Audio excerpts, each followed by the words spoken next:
Hi, welcome to A Couple of Thought Podcast. We are your hosts, Chaya and Melech.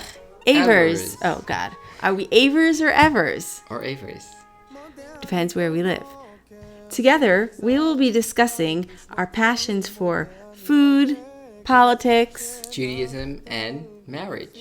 Yeah, exciting. So join us for our podcast and you will be blown away by our Couple of Thoughts.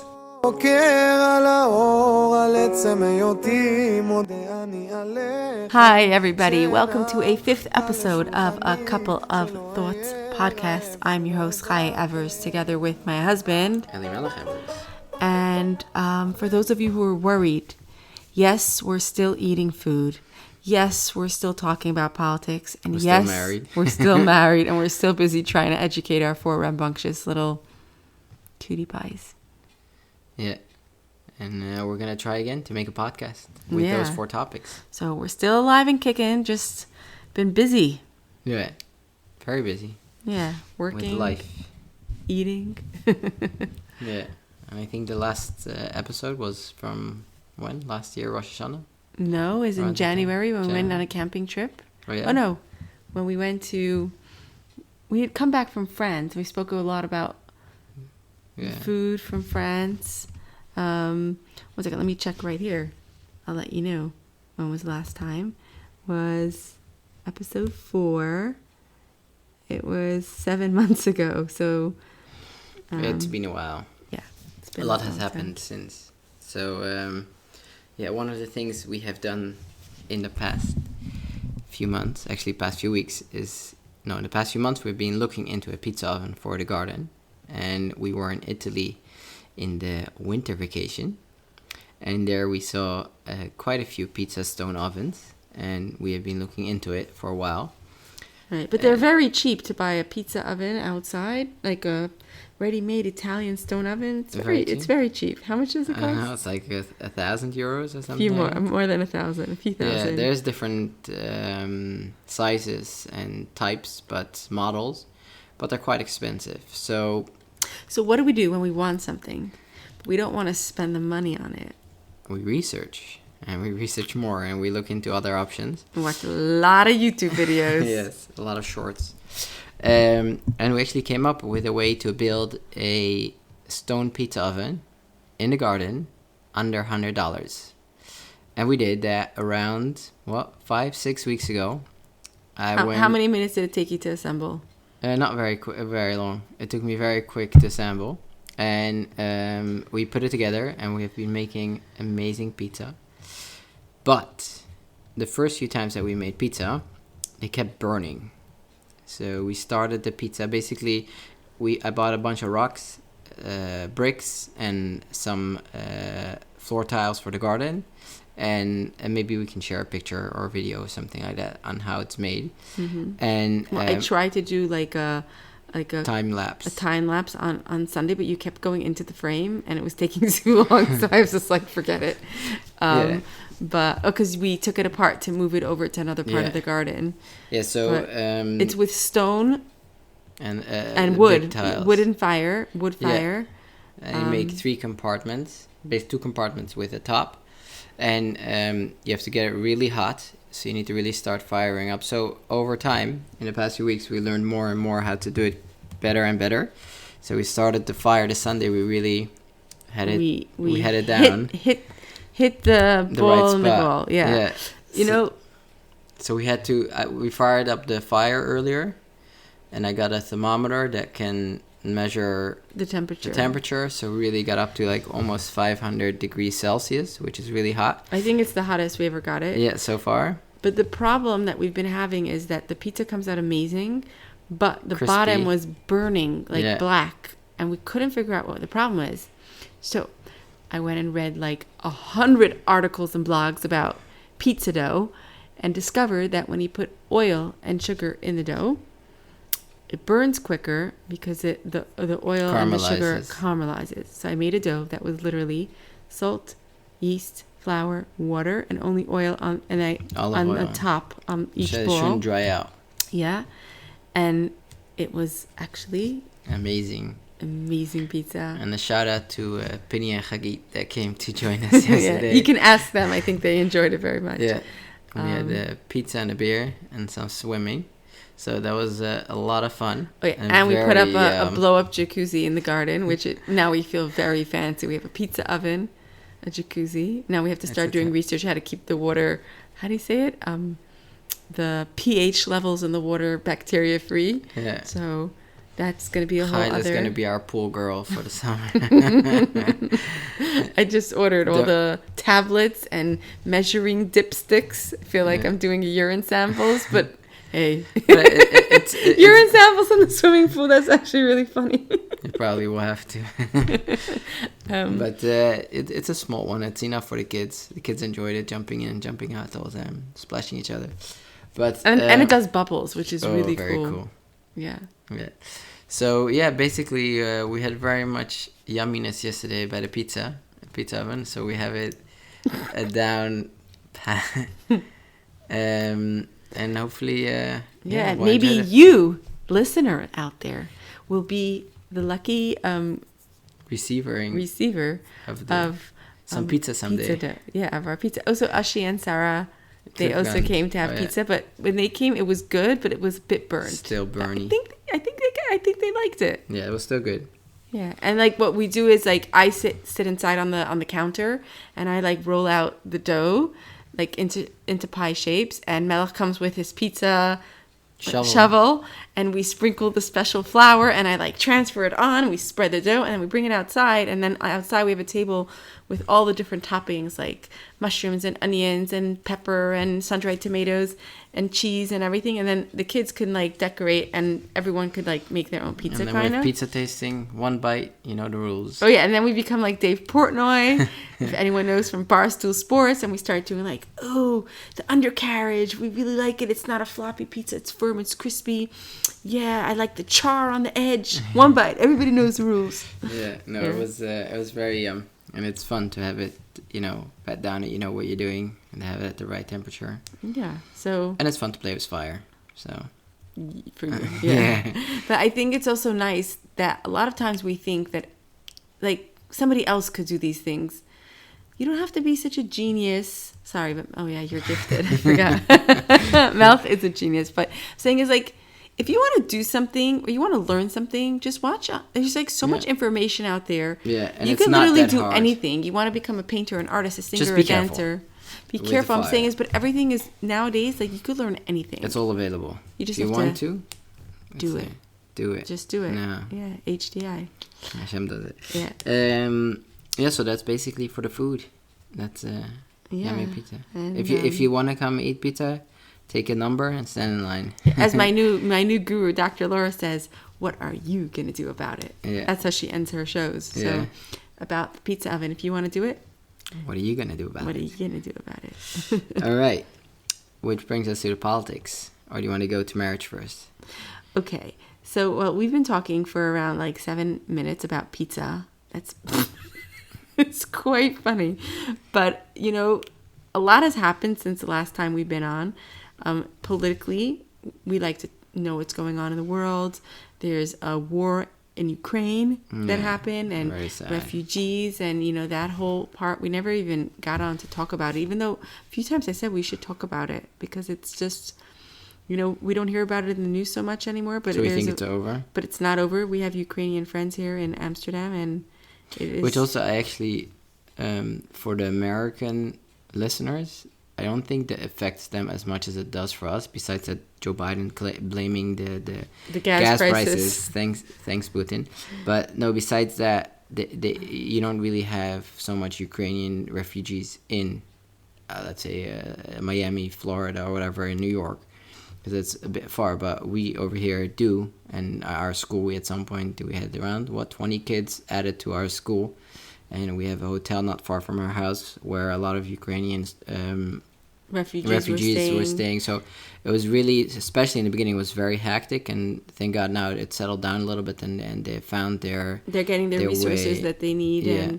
But yeah, I mean, I'm a teacher and I had 2 Ukrainian kids in my class, and it was amazing to see how they picked up the language so quickly, and they just wanted to be normal kids having normal life. But it was also heartbreaking because they so much love their country and they just want to go home. It's not that it's not like they're coming from, Iraq or Afghanistan or they Syria, want to really stay here. Where they don't want to go back because they're war-torn countries. This is like, people who had jobs and lives and homes. And so keep praying for Ukraine because they really want to go home. Yeah, it would be nice if and it was really amazing how the community really pulled together, and also gemeente Amstelveen. And I mean, we had to volunteer. I went a few times to the Ibis to scoop, serve soup lunches, and wash the dishes on the when they were doing meals for the refugees.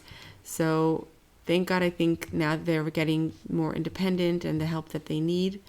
But it was in the beginning, it was really intense. Yeah. It would be nice if Putin just disappeared. Yeah. Yeah, no, it's true. It's terrible. Like, who thought that in 2022 we still have a war going on in our continent where we would have people really running away from a war? Yeah. And it's quite terrible. Yeah. And so, we didn't even think about talking about Ukraine, but I'm saying a lot happened since then. Joe Biden, what happened to him? Fell off the bike. Fell off a bike and got corona. He got corona. Poor guy. Yeah, I feel really sorry for him. Yeah, I think it's a bit like in the beginning. In the beginning, you're like, he's a Democrat, and a lot of things I disagree with his policies. And recently, I saw a video of him that he was reading a line that he wasn't supposed to read, or he had a cheat paper where it says "stand up, say hello." No, say repeat again. Yeah, and at that point, I really I saw my grandfather, sitting there, and I was like, oh my God, that is so sad that someone who is not up to what he needs to be doing. He's an old man, and they prop him up for a few minutes that he can do his thing and then go back to his, old age home. But I actually think that the media also goes hard on him because, I watched the whole thing, the procession when he came to Israel. He got off the plane and he got up and he spoke really beautifully. And he, by mistake, said, we must honor the memory of the Holocaust. I mean, obviously we know he doesn't want to honor the Holocaust. He meant to say honor the memory of the people who died in the Holocaust. And anyone could I would make a mistake like that. Come on. Yeah, no, I understand that. And over and over you see the headlines, Joe Biden says to honor the Holocaust. Joe Biden. No, but I'm not talking about that. That's ridiculous. No, come on, he didn't mean it. It's just a stupid mistake. But okay, so they propped him up for a little bit longer in Israel, and he was able to. But is he really ready? Is he able to run a country and basically be the leader of the Western world? He's not, and it's sad to see that he's in real mental decline. Yeah, for sure. But what's really interesting is we forgot to also talk about what happened. That Elon Musk tried to buy Twitter, and I made a few predictions that came true. What did I tell you? When Elon Musk started babbling about buying Twitter, what did I tell you? He's not going to end up buying it. Right. And he's only doing it in order to bring down Twitter. Yes. I said, right. I even wrote it in a WhatsApp to Melech, and I said, I'm making this prediction, and you're going to see that this is going to come true.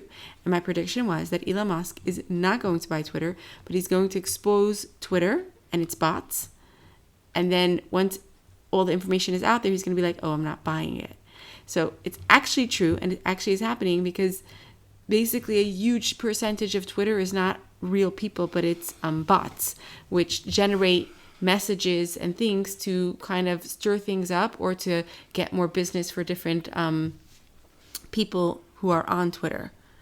So he, as a potential buyer, said, I need to know how much percentage of your client base... But it was already pre-planned. Right. No, is bots. So they said only 10%, I think, or 5%. And he did random check with his own company, which they discovered that it was more closer to 20% of Twitter. And it's probably even more if you ask me. Well, in general, even if it all be true, Twitter is not the place to be. It's not a money-making machine anymore because if half the people... It's not a nice place. Right, but I'm saying if half the people are not real people, then the advertisements are not generating the money that they should be generating. Yeah. So I said to you, I said, watch, something's going to happen. And it did. So now he said, I'm not buying Twitter. So then what happens? Elon Musk is going to get sued, which means they have to go to court. Now in court, everything is public. They're going to get subpoenaed that they have to share all this information. And as soon as they have to prove that they actually have more bots than they claimed, then Elon Musk says, well, then I don't need to buy Twitter because you lied to me. Or even if he does need to buy it, he can only buy it for much cheaper, half the price. And which also exposes that it's basically a farce and half of Twitter is a fake metaverse. So it's a fakery. It's really, really interesting. And I also predicted that Kamala Harris will become soon president of America by January of 2023. And I think it's true. Let's see if it happens. Yep. Well, Biden has corona now. Yeah. Well, I do think that that's going to happen. So you guys heard it here first. I said it. She's going to be the next president of the United States of America. I think they'll skip her. They'll go straight to Nancy Pelosi. But anyway, but she's too busy trading stocks with her very rich husband. Yeah, no, it never happened. But that was basically the politics for today. I know. By the way, a lot has happened this year. Really a lot. Maybe a bit too much. But it's interesting because all the politics we're talking about is American politics, and we live in Holland. I have no idea what's happening in Holland. Yeah, we'll talk in other times about the farmers. Oh, the Dutch farmers, right? And demonstrating. And the cows that are farting. Oh yeah, it's very terrible. I find that one of the weirdest things. It's terrible. Like we have seriously, the world is ending. When God created the world, there was just so many animals everywhere, and they were farting all over the planet. And I think. But then they didn't have the cars driving. That's the problem. The airplanes flying. Never mind. We'll talk about that another time. When we have. Do you have something more important to do? No. We have to. Do you not want to talk about marriage and education? Sure. Yeah, So we're trying. We forgot how to podcast. It's been 7 months. Yeah, you're rusty. I'm rusty. So what do you want to go first? Marriage or education? Wow. Well, both are really interesting topics. Marriage, I don't know. I'm not sure we're in a good place to talk about it. Yeah, because you were scared that people would be, because we haven't podcasted in a long time. People were scared. Worrying about talking. us. Yeah, people were talking. Yeah, What's going I don't on think with so. us? They were scared we weren't eating anymore. We weren't listening to the radio. We weren't married anymore. And there was no education going on. No, that's inaccurate. Well, I think education it's a very broad topic. We educate our children. I'm a teacher. I educate my students. And actually, congratulations on finishing another year and having vacation. Woohoo! Woo-hoo. High five. Yeah. Yeah. So, but we want to talk about the superbrein. And there was a book that I actually heard about in a different podcast, a Dutch podcast. And the book is called The Superbrein Geheim, which is a secret. It's really not a secret, but it's basically 10 tips on how to have your child develop a superbrain. And in my opinion, I'll read the 10 topics quickly, but I actually think there's one missing, but I'll tell that in the end of the 10 things. But this woman, she's a researcher, a brain researcher, and she really found these 10 things to be very beneficial to the developing brain of a child. And she goes through every single topic of these 10. Maybe we'll do that another time to go into more details. But the 10 things are sleep, letting go, basically going outside a little bit and letting go of a problem, talking, experiencing things, to have a certain routine. Number 5. Number 6, movement. 7 is to be responsive, that when your kid wants to tell you something that you actually, yes, understand, to be present when they want to tell you. Hugging, to be a dogma chaya, to be, that the kids can... An example. Yeah, make an example, a role model, so they can imitate you. That's, and the last word is, the 10th rule is not to stress. And I think number 11 should be food, because I think food could be really a superpower as well. And in the development of children, not having a lot of sugar or food coloring or stuff like that, and having breakfast, 3 meals, etc. Yeah, obviously it's also... Good nutrition. Good nutrition. I think that would be number 11.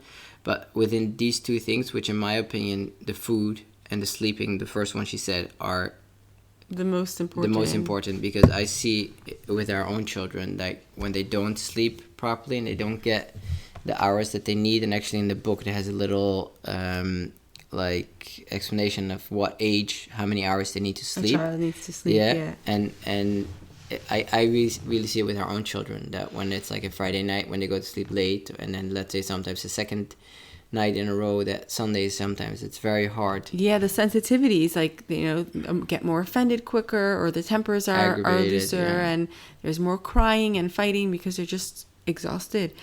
Actually, then you have low judgment because you don't have so much energy. So I really see the development of the children. For sure. It's actually really funny because I was telling the kids that Adina, our youngest, she's almost 5 years old. So her bedtime is usually between 6:30 and 7:30. But because she's the youngest, it's been getting hard to put her to bed on time. Especially in the vacation period. And I noticed that if she goes to bed after 7:30 or like 7:45, when it's already later, she cannot fall asleep. Basically, a child, based on their age, has a window where their brain is like ready to go to sleep. But there's a certain hormone that is higher when you need to go to sleep. What is it? Yeah, I think it's called I forgot what it's called. Your melatonin. It's in your brain, and it's the message, transmitting to your brain that it's tired and it needs to go to sleep. Now, so this your melatonin window, is the highest at a certain point, like a certain window in the evening. Sometimes I'll put her to bed on time, and in 30 seconds, as she's like getting her thumb in her mouth, she's already asleep. But if I put her to bed late, it takes her an hour and a half to fall asleep because she's then overtired and she missed her window. So I always tell the kids, okay, I gotta go put Adina to bed, I'm gonna miss the window. So it became like this joke. Anyways, tonight, Adina, there was a lot going on. We were putting together a cabinet. But she went to sleep at a normal time in her window. But she's also, her bedtime is a bit messed up because we're on vacation. Anyways, she wasn't going to sleep. And I kept saying, Adina, go back into bed. And, you know, we were busy. We were putting together a closet, me and the kids. And then Elimar comes home. At 8:30, I go and I says, listen, Adina, it's really time for you to go to sleep. She goes, but Tati, I missed my window.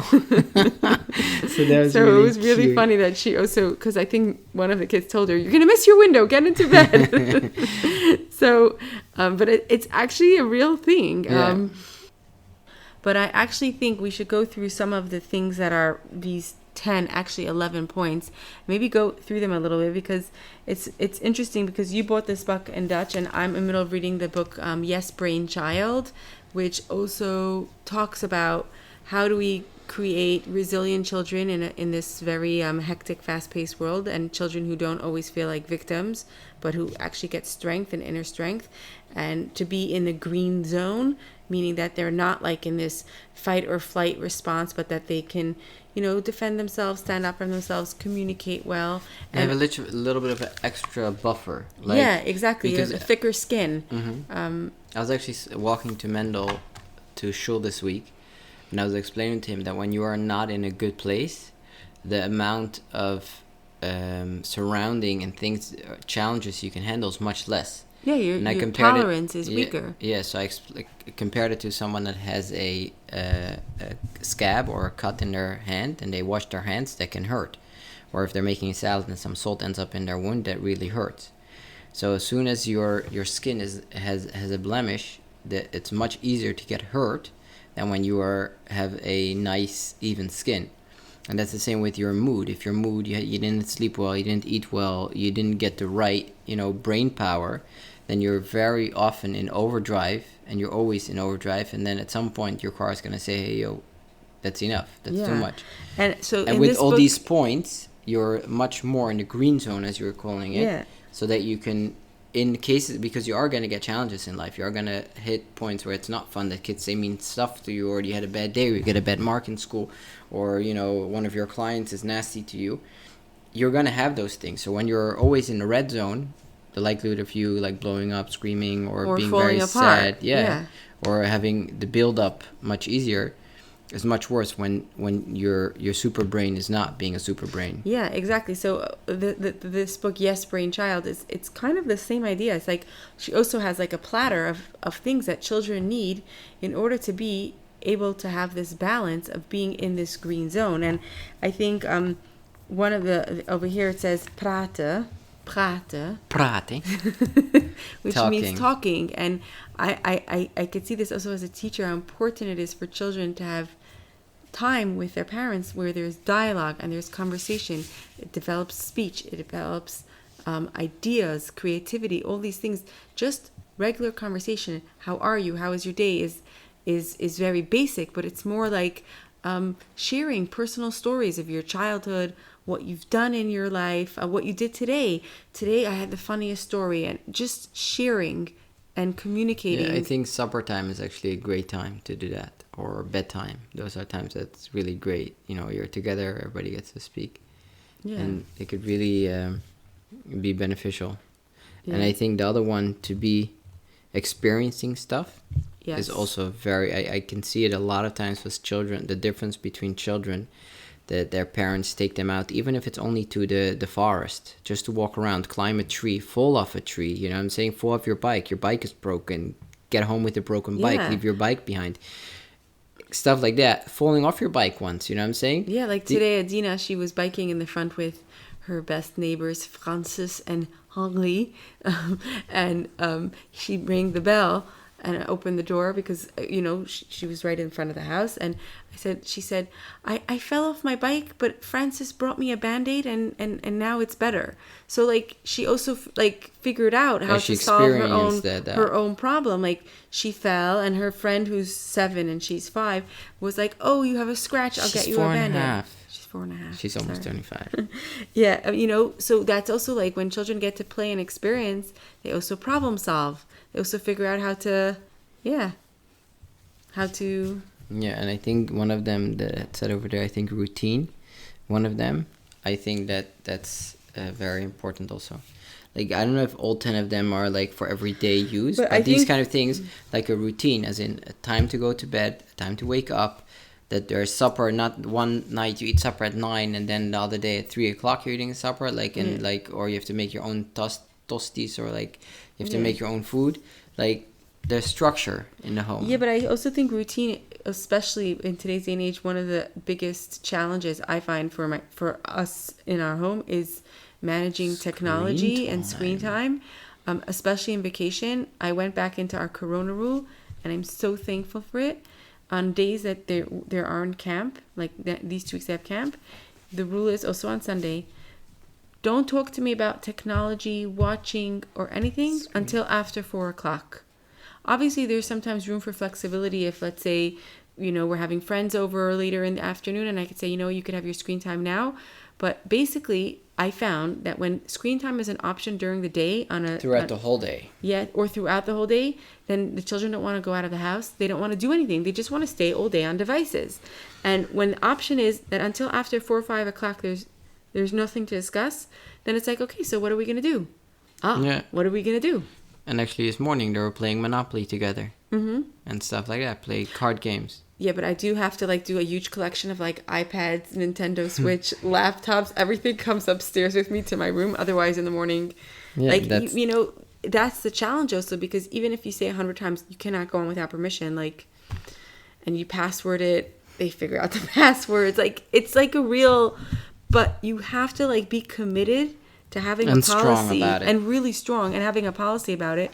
Otherwise, it's just, it doesn't end. The end, yeah. But I feel like today was a perfect example. When they came home from camp at 3:30, they said, could we go on the Switch? And I said, you know what? I'd rather if that's later on in the evening, like after dinner, which is like 6:37. And it was the best thing because they sat outside, they watched their sister bike, they played Monopoly, they played cards, we had discussions, we had a conversation, we had a great evening. But if I would have just been like, oh, whatever, everybody just go take a device, like leave me alone, I would have missed out on all those connections and all those opportunities to talk. And to spend time. And they would have missed the opportunity to spend time together. So, yeah. Ooh, elkaar knuffelen. You know what? I don't know if I do it enough. To hug the children? Yeah, sometimes we're so busy with the day-to-day life, I don't remember to just say, hey, come here, and give like a good little, I think when they were little, it's like when they're babies, like it's easier. But something good to keep in mind. Knuffelen. There's no word like that in English. Well, hugging. I know, but knuffel sounds like It's like an onomatopoeia. Like it sounds like what it is. These are great points. Maybe we could put it up in the bio, like the name of the book, because people can look into it. And I'm gonna research, see if it's translated into English, and maybe then I'll. Because it's also quite easy to read. It's not like a thick book. It's really like the trick of the book is the first part is for the parents, and the second part is written in a story kind of way that you can read with your child on how to get to those points, like explaining how it's kind of like the book I'm in the middle of writing. Yeah, you want to talk about it now? I don't know, but I am writing a book about self-help, faith, meditation, and self-regulation. A Jewish child's guide to self-regulation and how to self-regulate yourself when you're... Just copy this book and put your name in it. When you're hyper or you're scared or you're anxious, all those feelings.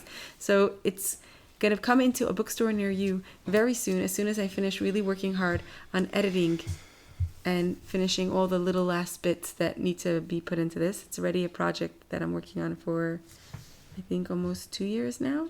No, a year and a half. But it's evolving, so that's good. It's really evolving, and I'm really excited to talk about it when there's something to talk about, but it's getting somewhere. So I think there's so much more to talk about this, but let's make sure our kids have this platter that's getting filled. And keep them in the green zone for the longest as possible. A long time as possible, yeah. And give them a super brain. Super brain, yes. I just wanted to add one more point. You were saying about experiencing things with your children, like going to forest. I remember your mother said that, you come from a family of how many kids? 11 kids. And she said she always tried at least once a year to make sure that you guys went to the sea, to the forest, and and somewhere else. Like that you've been to the mountains, that you got to experience all elements of nature. I don't know if it really happened, but it was something that she did mention to me. But she did mention to me that she thought it was really important for children to experience these things. And we experienced. Well, this year we've been to the beach. Last week we went to the beach. We have seen the mountains. Check. We went to the mountains in the winter vacation. We've seen the forest. We live near the Amsterdamse Bos. Check. Mama, okay. I think we get a pass. All right. Which brings us to the last point, which is marriage for English people. You want to talk about it? No joke. I don't know. So I actually wanted to say this past Sunday, we had a painter come over and paint one of the few of the walls upstairs that needed some TLC. Ezra Hashem Yisbarich. Yeah. So Chayla's been nagging me for a while to do this, and I just didn't have any of my workers available in the past few weeks, months to do it. So I actually happened to bump into one of our renters that told me that 2 weeks ago that he's a painter. So I told Chaya, you know what? Here you go. Here's his number. Plan it. Take care of it. And then actually once he came Sunday, I helped him out and we painted together and we got everything going beautifully. But basically, if you want stuff done, you have to do something. It's true. For me, actually, it was a huge lesson because many times we want things to happen. We want this... A pizza oven. Yeah. Yeah. No, we want things like, for everyone it's something else. Some people want the pictures hung on the wall or a cabinet put together and everything is just waiting around. And you get frustrated. You're like, hello, like, why doesn't he do it? Why doesn't he get his act together? Why can't he build it? Why doesn't she get her act together? Exactly. That's what I realized is that if I really want something to be in my home and it matters enough to me, like if I want a wall to be painted, so then call the painter, arrange for him to come and have it painted. Yeah, exactly. No, but I'm saying is that you also need to be a little bit assertive if you want something to get done. Like right now I'm looking at those cabinets over there that was installed really badly by the man who made them, which I will not name because he did a very bad job. You should not use him. He did not measure them properly. There's a space between the top and the bottom. And every time I look at them, I get really annoyed. But truth be told, if I want new cabinet doors and you don't have time to arrange it, I should just go online and hire the most expensive company to come and do them properly. No, but I really, I'm on this forum for moms on Facebook, and someone was writing how she's really frustrated I want to hear what you're going to say about this. She's really frustrated because she feels that no one in her house cares about the mess. The whole day cleaning up. And also her husband doesn't care. Like, if a kid spills a cup of orange juice, like, he doesn't tell the kid to clean it up. He just, like, does nothing. And she's like, and then I have to go and clean it up. And I tell him, like, why didn't you tell him to clean it up? He's like, whatever, who cares? She's like, not only do my kids not care about leaving messes around the house, my husband doesn't care either. And I'm just running around, slaving around.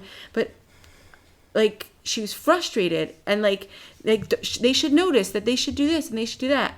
But, like, she never once asked. In the whole scenario, I was reading the comments, people were like, if you want that people should care, then you need to tell them.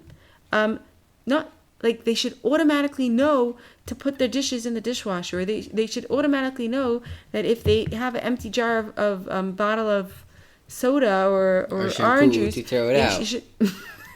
They shouldn't return it to the refrigerator. Sorry, I have a hard time throwing shampoo bottles away. Mm-hmm. I always think you could get a little bit out of it if you shake it harder.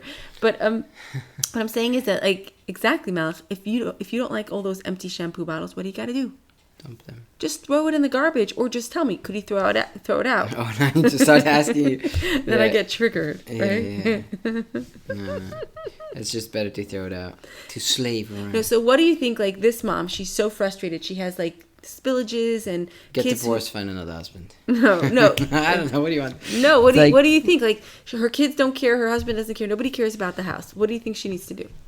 Just let it be.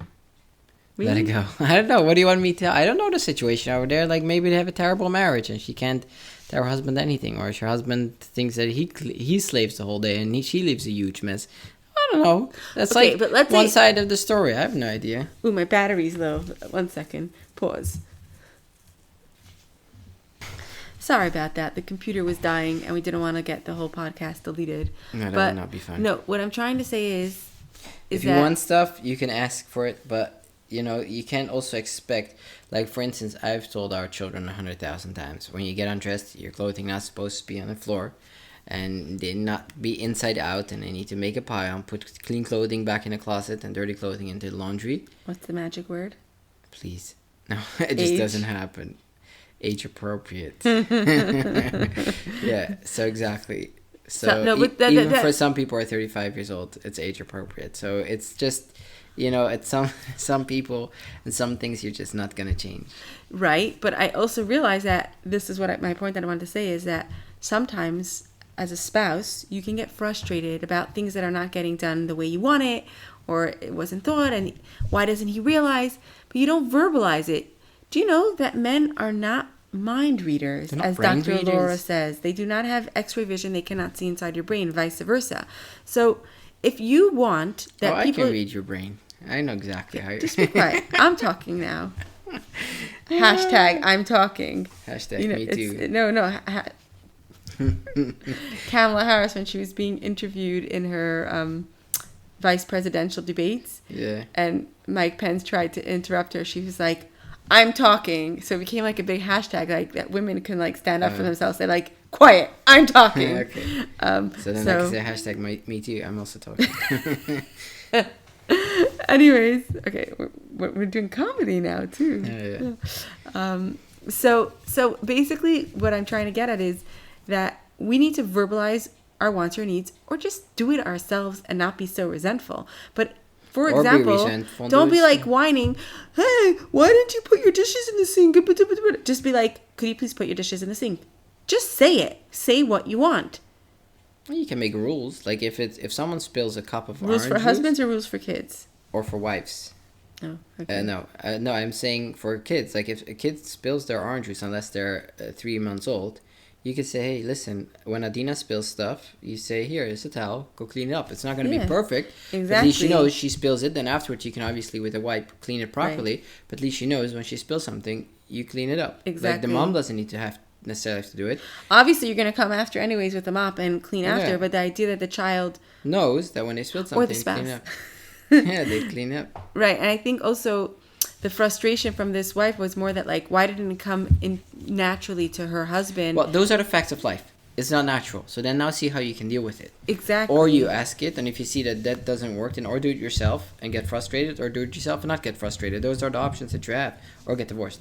But that's like, you know what I'm saying? Well, like from that to divorce, it's a bit extreme, but... Yeah, it depends. Yeah. How bad the orange spill was. Okay, the worst is on Shabbos when someone spills grape juice on the floor and you try to clean it, but it's not clean. And then by the end of Shabbos, like wherever that thing dropped, there's like black marks all over the floor. And steps all around. Oh my gosh, this Shabbos we had a lot. We had ices dripped all through the house. I don't know who did it.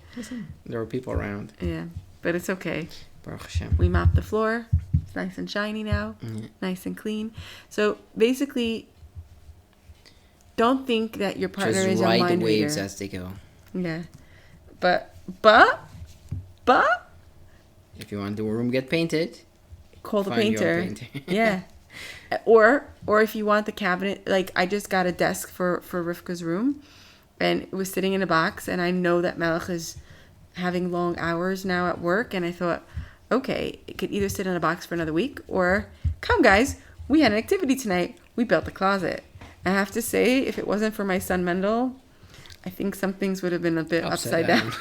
He was like, Ma, don't you see? I'm like, 1 minute, I'm looking at the manual. You're going too fast. The desk would have been able to hang on the ceiling. Oh, gosh. But we did it. We put together a cabinet, and it looks amazing. So, yeah. You got to just... Great. What are you going to do about it? Yeah. Just do it. Yeah. I think that's the theme of today's podcast. Just do it. You want to learn something? Learn it. Get a professional. You want to bring your kids to bed? Pool guy? Just do it. Want to become a pool guy? Google all the ways to keep a pool water filtered. You want to get a pizza oven? Just do it. Make a pizza. Anyways, peace out. It's been lovely. Yes. We hope we didn't bore you with all our talks. Episode 5. Actually, of course we didn't. We're super interesting. Yeah. All right, guys. # super interesting.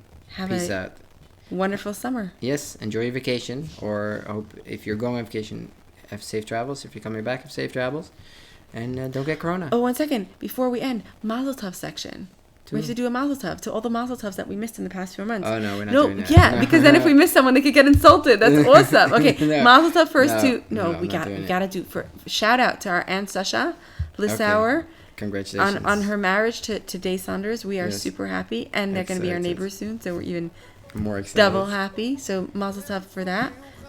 Mazel Tov for Mendel this Thursday. Hanachas Tefillin. He's putting on tefillin for the first time. We are super happy. Any other phylacteries. Phylacteries. Right. Does anybody know what phylacteries are? That's tefillin. Tefillin, yeah.